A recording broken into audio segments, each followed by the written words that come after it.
Welcome to the Open Adoption Project. I'm Sean Nelson, and in this episode, my wife Lynette interviews Kaytlin. Kaytlin is a birth mother, and she has a lot of really good thoughts to share. So she'll share her story with us and then also answer several questions that help us in the adoption community understand a little bit more about what it's like to choose adoption for your unborn baby, and also a little bit more just about the perspective of a birth mother after placement. I personally really enjoyed listening to their conversation, and I hope that you enjoy it too.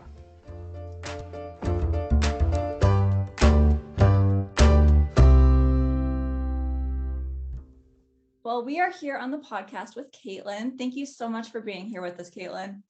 Yeah, thanks for having me. I'm excited.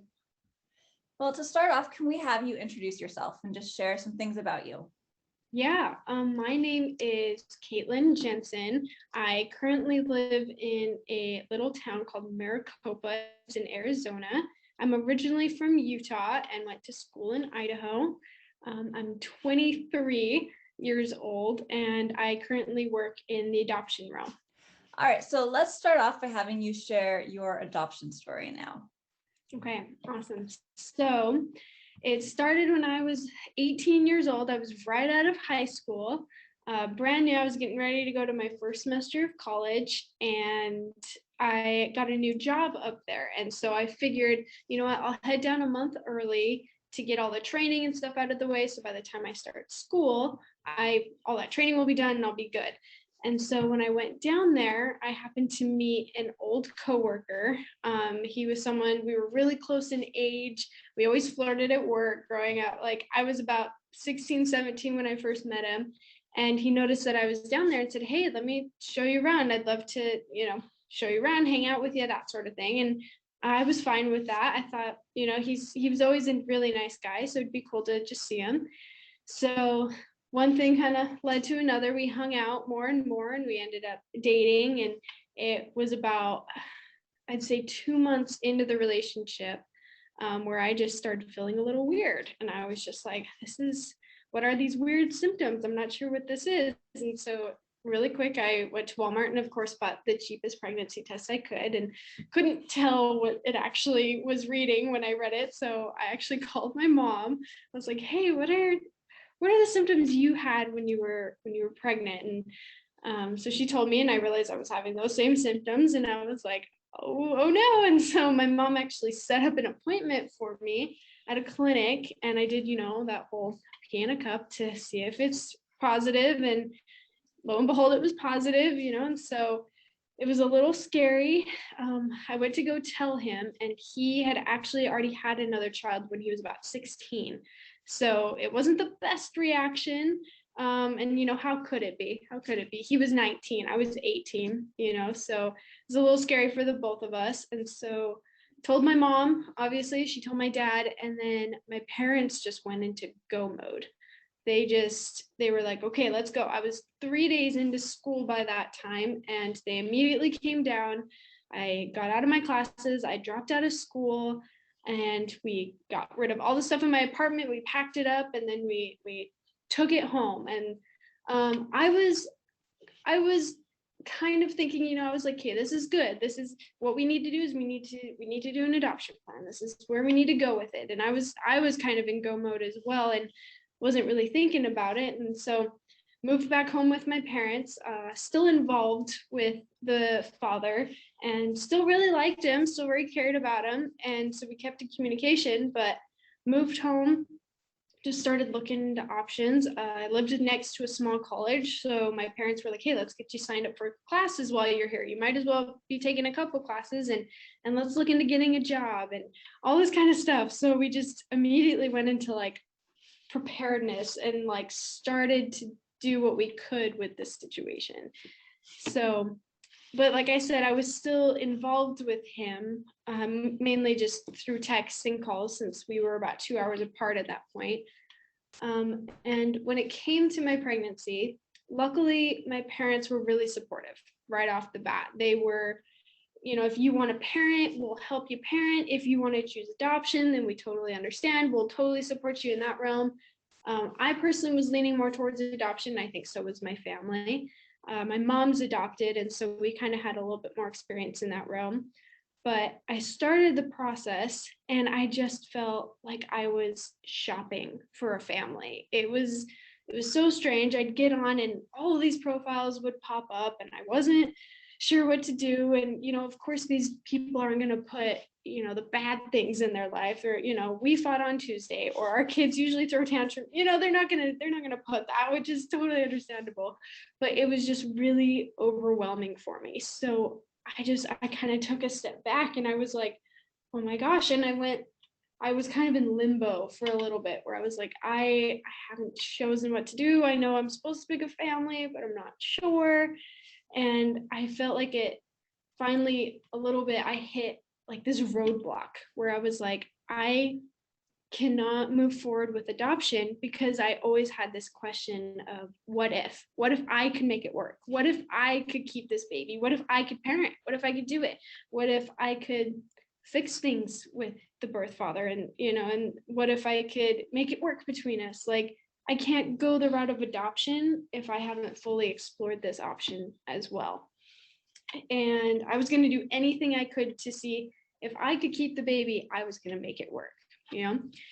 And so it was really difficult, but I ended up leaving home, and it killed my parents, and it especially my dad. I remember leaving and he was just crying because he just knew that it wasn't going to be a good option for me. And to this day, they probably still don't know the reason why I left. It wasn't because I was angry at them or because I was upset or overwhelmed. It's just because I couldn't go through with adoption if I didn't explore this route first. And I remember them calling a religious leader over to my house, and he's kind of to get me to stay, kind of like a last effort sort of thing, like don't go. And I told him straight up, I was like, I'm going to be back.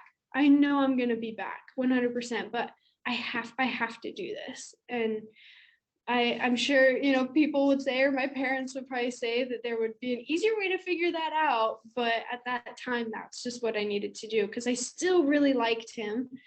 And I knew he had another son and he had made it work. And I was like, maybe him and I can do it. Maybe we can do it.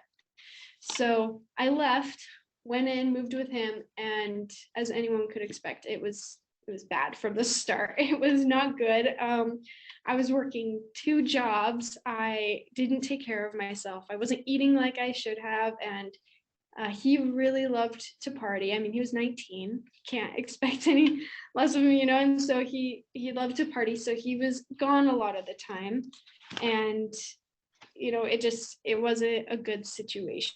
Sometimes I'd sleep until 1, which I've never done in my life. So I think I had a bit of depression there, not something that was ever, clinically, prescribed or anything like that, but to the point where I think I had it a little bit, and it was just a tough situation, but kept just in that routine. And then about a month later, his son actually came out to visit, and drove him down, picked him up, and he didn't get to see him very often. And so I thought this was going to be a weekend of just fun, spending time with him. This is going to be great. He talks about his son all the time. I'm actually going to see what he's like when he's a dad.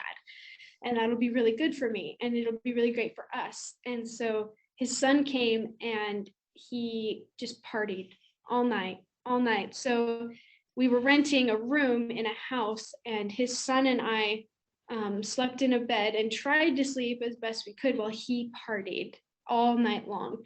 And with that, the next day, he couldn't even really hang out with the son because he was completely hungover.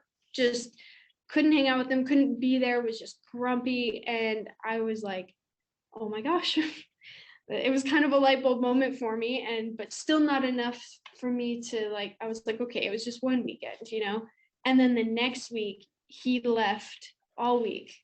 He told me he'd be back, and then he told me he'd be back, and then I'm coming home tomorrow.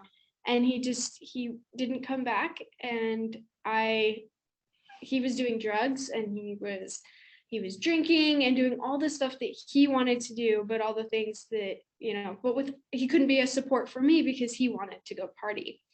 And so I called my mom and I just asked her, I was like, Mom, can I come home? And she said, I think she's just waiting for me at that point. I think she's just waiting for my call, waiting for me to be like, hey, can I come home? And automatically she was like, yes, absolutely, you can come home. And so I grabbed all my things and I packed them into my car. My parents drove down to kind of help. And at that point, we did kind of set not some rules because, obviously I was an adult, but they wanted to let me know that, hey, if you're coming home, you need to stay home this time. And which I completely understood. It broke them the first time and it was hard for me. And so, but I knew for sure. This time I was like, hey, you know what? I had my run for the last month and a half or so. I've seen what I needed to see to realize there's no way I can make this work now. And so and so I ended up going home. And the thing is, though, I never held any resentment against the father. I still don't. He was 19, I was 18, and so it's like, to this day, I mean, I hope he's doing well, but I've never been angry with him. Like, I don't ever say it's his fault that I couldn't make it work. It just wasn't supposed to work. So with that, we packed everything up and then we went home. And I think divine intervention played a part because my phone ended up breaking. So I couldn't really have any contact with anybody. And I decided to just delete my social media. I lived in a small town and I did not want to have to deal with anything. I didn't want to post anything. I didn't want to see anybody else. So I didn't fix my phone and I just got rid of my social media. And that's what I did to just kind of cut myself off a little bit.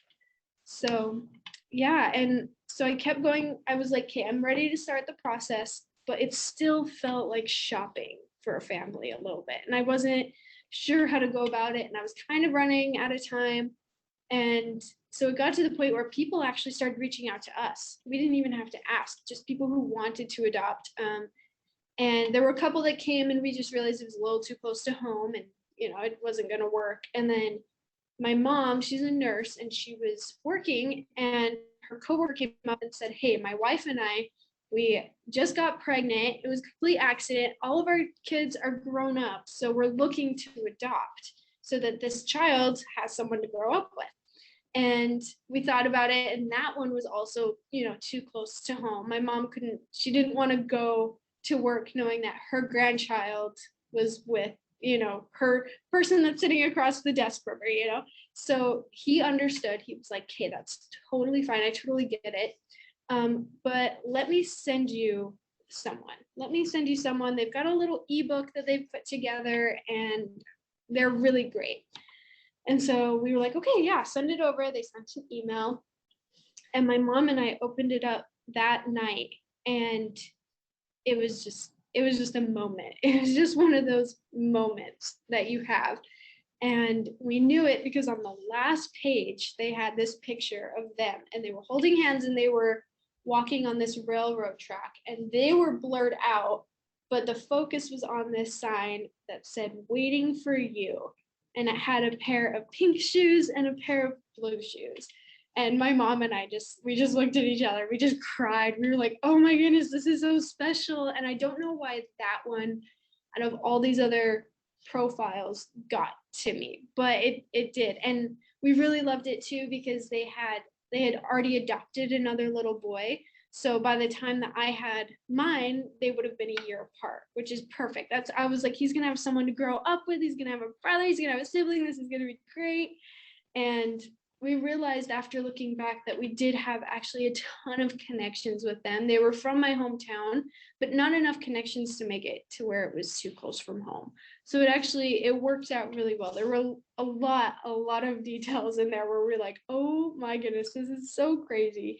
So it was great. So we contacted her, I think we sent her an email and we were like, hey, we're really interested in your profile. I think my mom sent it. She's like, my daughter's pregnant. She'd really love to get to know you. And so we got on a call with her and her husband, and he is in the military. So he was stationed and couldn't leave. And we asked her if she could fly out and come see us and we could just meet face to face. And so she did. And I don't think she realizes this, but I was so nervous. I was so nervous to meet her.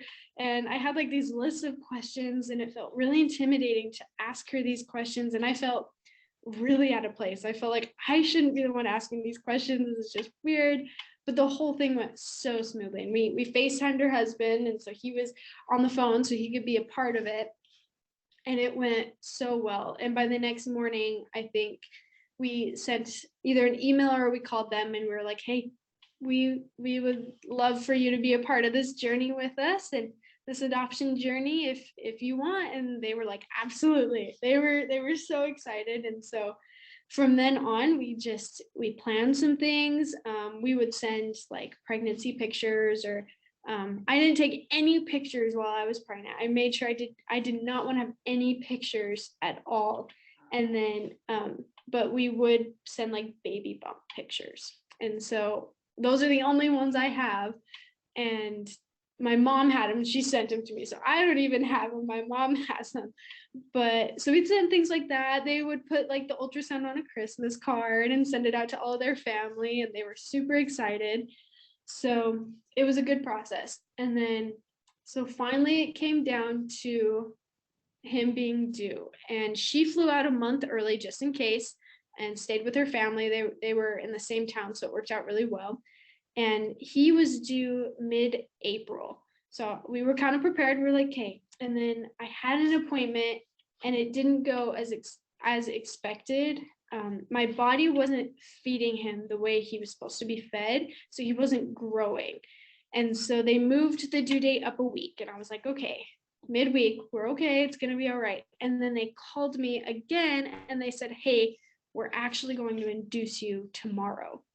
And I didn't know how to feel because I don't think I was ready. In my head, I was like, wait, I still had 2 more weeks with this baby. Like, and you're telling me tomorrow? Like, I was just kind of in shock.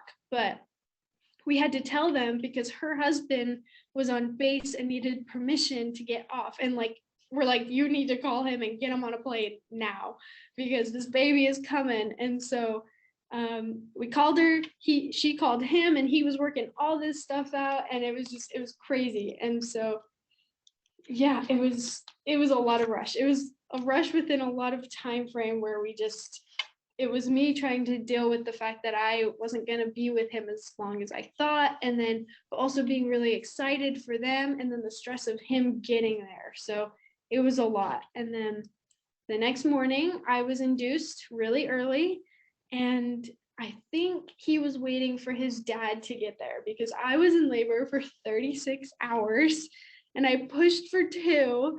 And right as he was delivered, his dad got there like 10 minutes later. So I'm pretty sure he's like, I'm just waiting for dad to get here. I'm not coming until he gets here. So, which was fine by me. And it was really special. So he was born and I had her hold him first because she's not able to have children. And I knew she'd never have that moment of, that baby in your arms right as they come out. And so I wanted to make sure that she had that because I knew that I'd be able to have that in the future. So she held him first, and then I held him. And then I believe my mom held him while I was getting all stitched up and cleaned and that sort of thing. And then by the time I was good to go, the father was there and he came into the room and he held him. And it was this really, really beautiful moment. And that whole hospital visit was really interesting. My whole family was there. All my siblings got to hold him. Both of my sisters were there for the birth and my mom. So that was a really cool experience for them. One of my sisters, I think, almost passed out, which was really funny. She just couldn't handle it. It was funny. But he was born the day before my birthday. And so usually if you have a natural birth, you can leave the next day. But my parents and I both agreed that we didn't want my birthday to be the day that I said goodbye, So the hospital was really great and I stayed for an extra day. And so, it was really nerve-wracking. I'm supposed to be celebrating my birthday, been celebrating his, but knowing what was coming in the next couple days. And so Um, but the family was really great the entire time. They actually made me this beautiful quilt that said something like "I love you to the moon and back and deeper than the ocean seas." Something, it was really beautiful, and I still use it to this day. And these beautiful pillows, and I think they were really nervous that I was going to change my mind, because you have that 24 to 48-hour period where you can change your mind.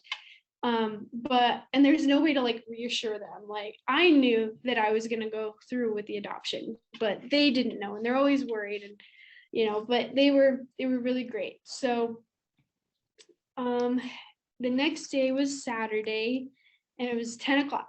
I remember that very well. It was 10 o'clock, and they left me alone with him, and to just kind of give me a moment. And I just held him, and I just tried to memorize every single little detail, just every detail I tried to memorize. And he had a little scratch on his face from where he had scratched himself with his nails, and those cute little white dots that they get when they're first born. And I just tried to memorize everything I could. And finally I just looked at him and I just said, okay, I'm ready. I'm ready. I can do this. We're ready. We can do this together. And so I put him in his little basket, because they won't let you carry them out. You have to put him in something. And so put him in his basket, and I rolled him out, and it was the longest and shortest walk ever. They were in a room close to mine, like around the corner. They stayed the night in the hospital. And so I wheeled into that room, and it was the longest and shortest walk. I don't know how else to describe it, but that's how it was. And so I got to the room, and I had written 2 letters. I had written a letter to him about the situation, because I never wanted him to think that he wasn't wanted. And so I wrote him a letter just explaining what was going on, why it happened, why I chose the thing I did. And then I wrote him another letter about his health, just so he had some sort of background. So if he ever went to the doctors, he could say, oh yes, this is what runs in my family. I wanted him to have that. And I had also made him a blanket that went with the book, Guess How Much I Love You. So I gave him the book, and I gave him a blanket and the letters, and I explained those to his mom. And then I took him out of the basket, and I handed him to his mom, and I gave him just one last, the biggest kiss that I could muster at that moment, and just gave him the biggest kiss and gave her a huge hug. And then after that, I left the room, and I think I just kind of fell into my dad, and I just cried. I cried, and my mom and dad, they just told me how proud they were of me, and they gave me the biggest hug. And it was just this moment that was just the hardest moment, but it was okay. So then we left, and we went home, and it was the coping part that was, I think, the most difficult. I'd rather give birth 10 times than dealing with this coping part of it, but it was worth it. But we had this little shadow box that we created, this little box with all his things. And at first, during the whole process, I was like, okay, I don't want anything of his. I don't want to be reminded. I don't even want to hold him. And obviously he got here and things completely changed. And so I ended up taking one of his socks, and I ended up taking his blanket he was wrapped in, and I took his little hat that they gave him. And my mom even took a pair of scissors, and we cut off a little lock of his hair, and we put it all in this box, and I put that in my room. And every time I went into my room, I just cried. So for the next week, I actually just slept in the bed with my mom, because I couldn't even go in that room with this beautiful blanket they made and these beautiful pillows they made and this little shadow box. I couldn't deal with it. And so couldn't even go into the room. So I ended up sleeping with my mom for about a week just to kind of cope with it. But it got better, it got easier. And then I asked them if they could send me pictures every month, because they just change so much in that first year. And I know that they did. So I asked if they could send pictures, and they did. And it was really great. I went back to school about 3 or 4 months later. And the hardest day I had there was the finalization of the adoption, because it's about 6 months that they have.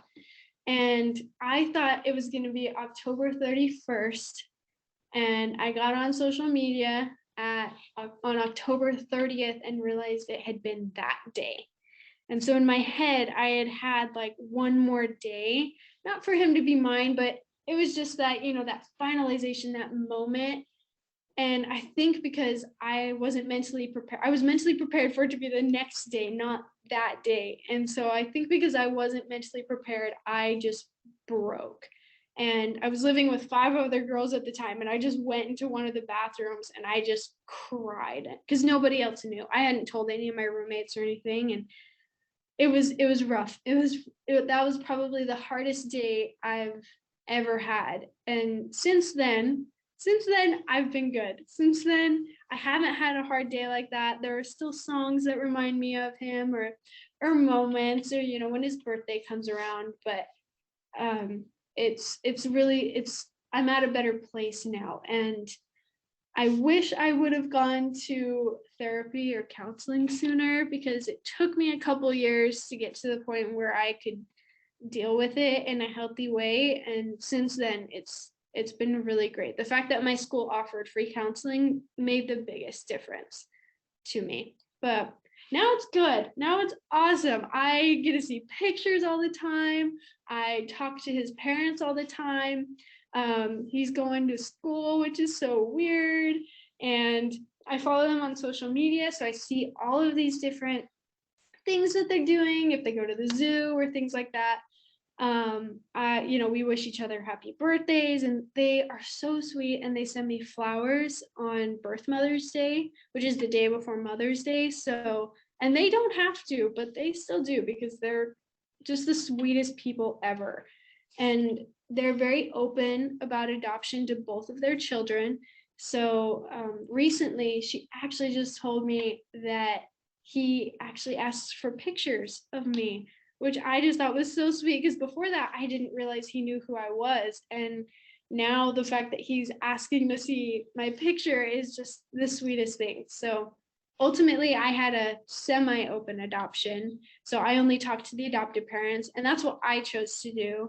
I think they would have been open with an open adoption, but I just kind of wanted him to only have one mom, one dad. And I didn't want him to have the influence of my life, although it would have been good. I just wanted to kind of separate a little bit and let him live his life and not it be confusing. So I can see it turning into an open adoption though. And so my door is wide open. If he ever wants to come say hi, it is wide open. So I can see it slowly evolving into something like that. But yeah, so that's my story. Wow, that's amazing. All right, so I have so many follow-up questions. So about how far along were you when you picked out the adoptive family? So I was between, I think, 4 to 5 months. Okay. So it took me a while to get there. It took me a minute. But you were pregnant for probably about 3 or 4 months after that, right? And so after you guys were matched. Yeah. After, okay, cool. Yeah. And I didn't go through an adoption agency, so it was just us. And they had a previous adoption lawyer from their first adoption. So they were really great. They took care of everything. But yeah, from the time we matched, we had about 3.5 months together. Okay, awesome. And then you said that your mom was adopted. Yes. So does she know her biological family? Does she have a relationship with anyone from that? She does, yeah. Both of her parents died from cancer when she was really young. But for the last 10 or 15 years, she's been able to reconnect with all of her siblings, which is really great. That's awesome. Because they were all placed as well. And so it was really cool for all of them to come together. So yeah. Yeah.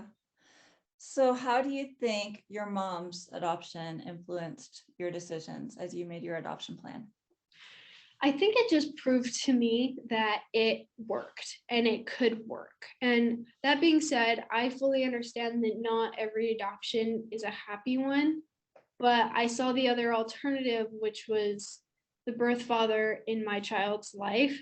and the fact that I got to have full control over what I wanted in a family gave me that hope of this can be a much better life than what he could have. And that's kind of same with my mom's story. Is I'm not sure what her life would have been like had she not been adopted, but I think she could have been worse off had it been that way.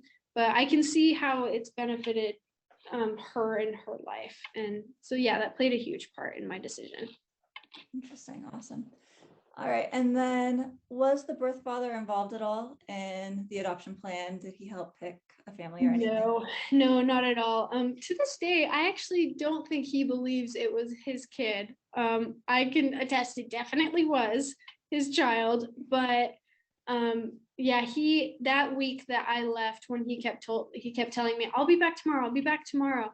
I just left. And after that, I didn't have any communication with him. I think he emailed, or he sent me a message on Facebook, and I said I left, and he said I know. And I think that's the last really communication that we had. And he never tried to get involved or anything. I think he was more relieved that I had left than had I stayed.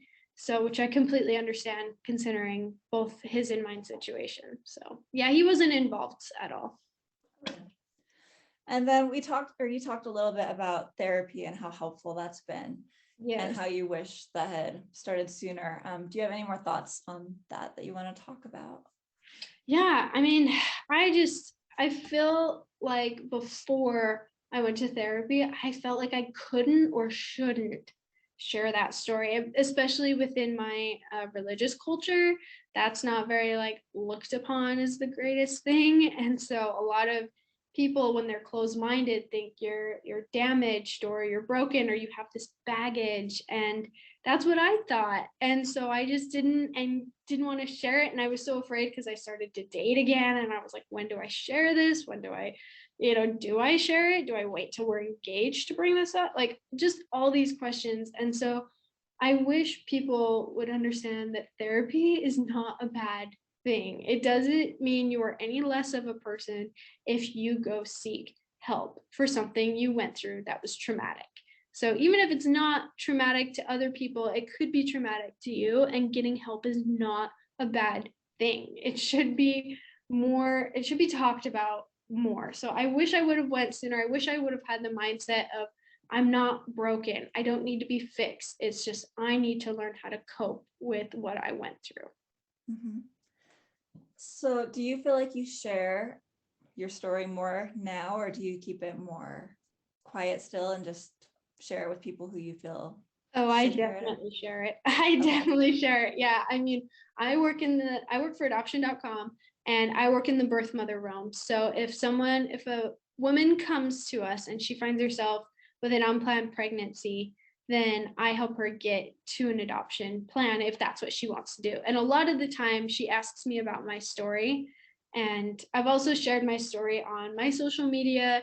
I also have another page for birth mothers that I've started called Kaytlin's Corner, which is how we met. And there I'm try to build support for other women, and my story is on there as well. So yeah, I definitely share my story. Any opportunity. I think I shut it down for a couple years, and now I'm just exploding, and I'm like, hey, how can I help you? This is how this worked for me, and this is what didn't work for me. So yeah. That's awesome. Do you feel like getting therapy and getting help helped you get to that point where you were more comfortable sharing? Yeah. And I think it made me more confident. Unfortunately, I dated a lot of guys who, I think because of my religious culture, were really like, oh, that's hush hush. We shouldn't talk about that. Okay, like I accept that about you, but let's not mention it to everybody or anybody. And that was just not, after therapy, I realized that is not okay. Like, because they saw me as a sense of, I've got this baggage, and I took their word for it, where I was like, oh yeah, you're right, we should hush this up. Like, okay, you know about it and you accept it, but you obviously aren't accepting it because you're not allowing me to grow from it. Yeah. And so therapy definitely made me more confident in my situation and realized that I have nothing to be ashamed of. I went through something very difficult, and I did something very selfless, which took a lot of courage. And there are other people out there doing that don't have any sort of support, or they have people telling them that, hey, be quiet about it, hush, hush, don't talk about it. And that's just not right. So therapy definitely made me more confident in my story and helping others with it. I love that. Removing that shame and that stigma. Yeah. Very cool. All right. So before all of this happened, were you familiar with open adoption? Did you have any feelings on that? I could kind of guess just from like the name of it, like closed, open, how it would go. I didn't have a ton of knowledge. I just assumed what each of them were. From the very beginning, I wanted it closed. I was like, oh, it needs to be closed. And then as time went on, I realized like that's not the healthiest thing to do, at least for me, wasn't the healthiest thing to do. But I know I didn't want it open. I know I didn't want to go visit on birthdays or anything like that. I wanted so he could grow without any sort of confusion. And it works for other people. It just wasn't what I wanted. So it ended up just kind of morphing into a semi-open adoption where I could still have contact with his parents, but not directly to him. But yeah, I didn't have much knowledge, but as the process goes, I did some research. And what were your initial thoughts and feelings as you were looking at adoption? What were the reactions like with your family and your friends? You talked about how your parents were super supportive, but beyond that. I mean, I kept it super hushed while I was pregnant, just because again, I lived in a small town and I knew it was gonna get out anyways. But my friends were great. I had one friend who reached out to me and she asked me, she's like, why didn't you tell me? And I'm like, I was embarrassed. And she just opened up and was just the most amazing person and was just, you can come to me for anything, any help, any support you need. Like, that's what I'm here for. And I think she talked about like whether you parent or whether you go like place this child for adoption, that's completely up to you. And I'm gonna love you no matter what. So I had friends who were very supportive and my family was very supportive as well. That's awesome. So looking at those most supportive family and friends, what advice would you give to others who are trying to support a loved one who's experiencing an unplanned pregnancy? Oh, my biggest advice to them would be do not pressure them one way or the other. I talk to so many women today who tell me, oh, well, I want to place this child for adoption, but my mom says that she wouldn't support me or that she would disown me. Or people say even their uncles have an opinion about it, like, oh, you're weak. That's the easy way out if you place your child for adoption. And it's just so hard because some of these women are 14, 15. They're just kids themselves, you know? And so my biggest advice would be do not pressure them. Sit them down, tell them these are your options on this side. This is how the situation would be. This is how it could turn out.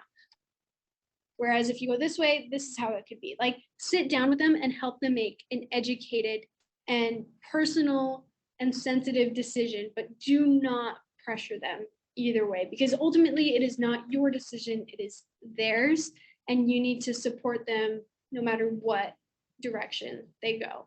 So that would be my advice. That's so well said. Great. So if you could travel in time and give yourself some advice during placement, what would that be? I would probably tell myself that, don't let this define your worth. Don't let other people tell you that you're damaged or that this is baggage or that you're any less of a person because you've had an unexpected pregnancy. And then I think I would also tell myself, your family is just going to get bigger. Because I think I looked at it and I said, I'm losing a child.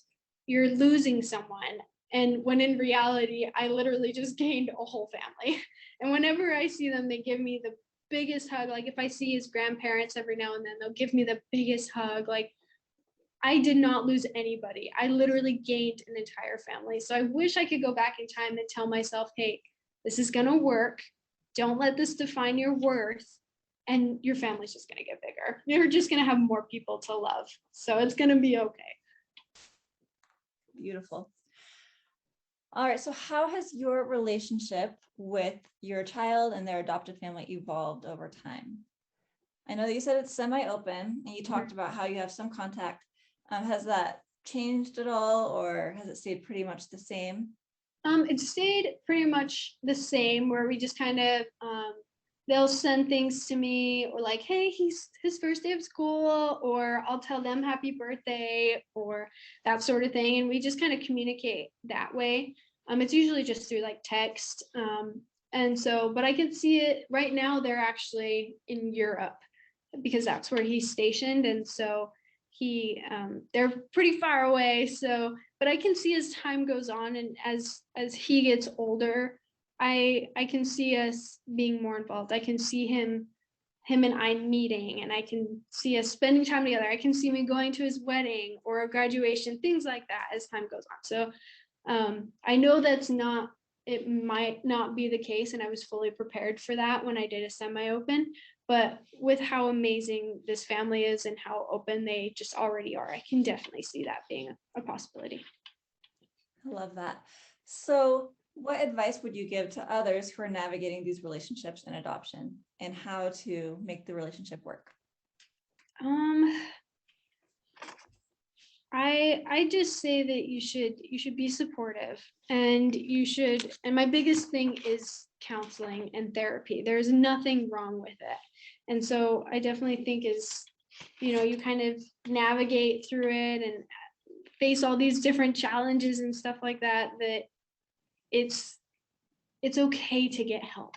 They're so afraid to ask for help. And because I know because I already felt embarrassed and ashamed anyways, that asking for help was just not something you wanted to do. And so I think asking for help is just the biggest thing. Don't be ashamed to do that. What have you struggled with regarding adoption, and what do you wish others understood? I wish people were more educated, and I wish birth mothers were more educated. It's slowly moving. I guess like 50 years ago, you could say, even less than that, 30 years ago, it was more about the adoption family, the ones that the child was placed with, rather than the birth moms, and it was not focused on that. And so I think that some of the challenges that adoption faces is the fact that these women don't understand, because they're not educated. They need to understand that you have control in a situation where you've lost it. You experience an unplanned pregnancy and you're just like, oh my gosh, what do I do? You feel like you've lost all control. So when it comes to adoption, I feel like these women need to be more educated on the fact that, hey, I do have control. I get to pick the family. I get to pick their race or their religion or their values, or what they do for Christmas. I get to have some control where they live and where they don't. And I wish people knew that, because I feel like that's what's so intimidating, is these women find themselves with an unplanned pregnancy and they go into it not realizing that they have full control over the situation. And so instead they just think, oh, they're going to take my baby and I'm never going to see this baby again. And that's how it was not too long ago, but definitely it's evolved into something a lot more beautiful and a lot more healthy for everyone involved. Absolutely. All right. So how do you think your experience of placing your baby for adoption has shaped your life plans at this point? Oh man, it's shaped everything. I've based my whole career on it. I got my degree in social work and sociology, and now, like I've said, I work for adoption.com. And just last week, I spent a couple days at the Gladney Center for Adoption on Adoption Day, and got to watch almost 50 adoptions finalized. And that's what I do, and that's what I love. So how has it shaped my life? Quite drastically. It's literally my life's, I'm trying to make it my life's work, as you could say, just trying to help all these women by using the experience I had in order to help them. I love that. So you'd say your career aspirations are really to help other women experiencing unplanned pregnancy. Definitely, yeah. And I just want to continue to do that. Very cool.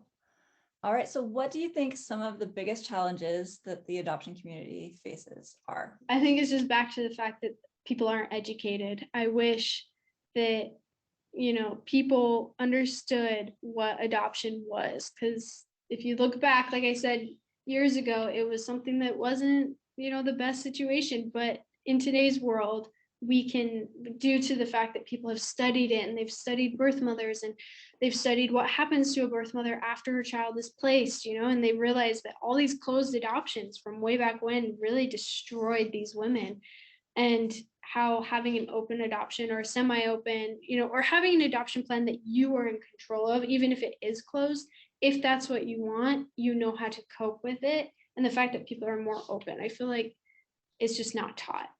So do you have any thoughts on things we can do to improve the adoption community or to make things better? Yeah, I mean, I personally wish we could teach it in school.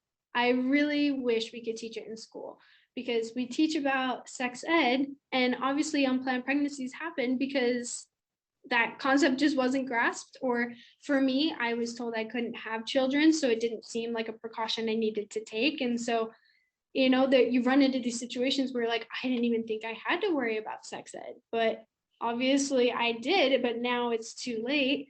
So, I wish we could teach in schools, just these young kids, just even if it doesn't happen, because people think the majority of birth mothers are teenagers when they are not.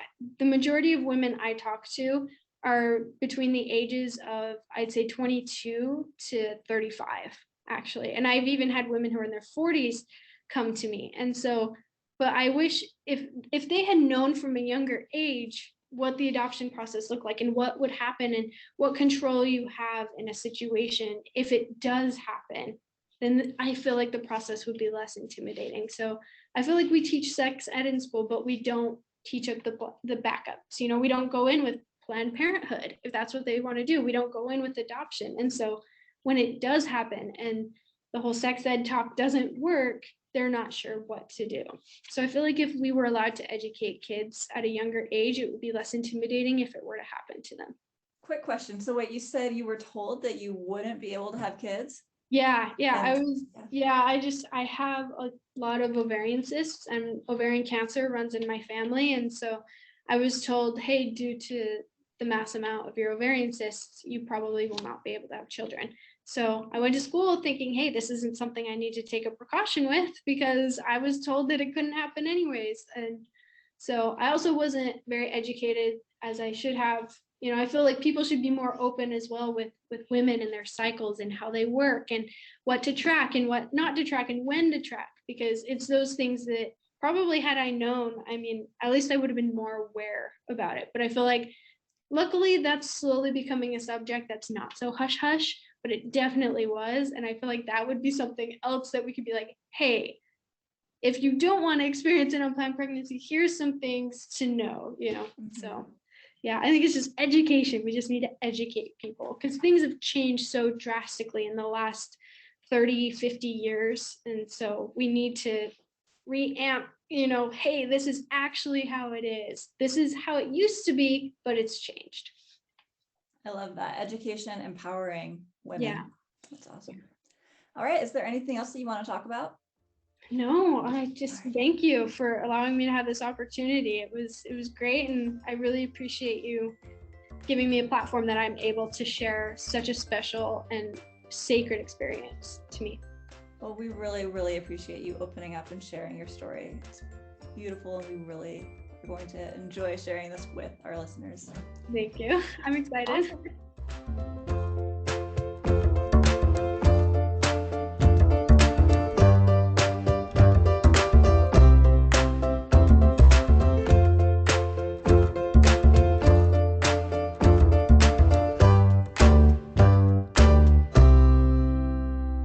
We just want to give a huge thanks to Kaytlin Jensen for being willing to meet with us and sharing with us her experiences.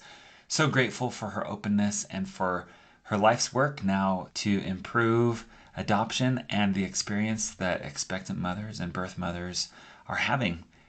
Near the end of the episode, Kaytlin shared about the importance of education in the adoption world, and as a podcast, our hope and our purpose really for existing is to help educate and to really look at adoption from all sides of the adoption triad and hear experiences and better understand the feelings and the process through so many people's eyes. So our hope is that we are helping fulfill her goal in educating the community. And our hope also is that you, as you listen to these episodes, can share what you're learning with others, whether that's sharing an episode or just relating a story or something that you've heard.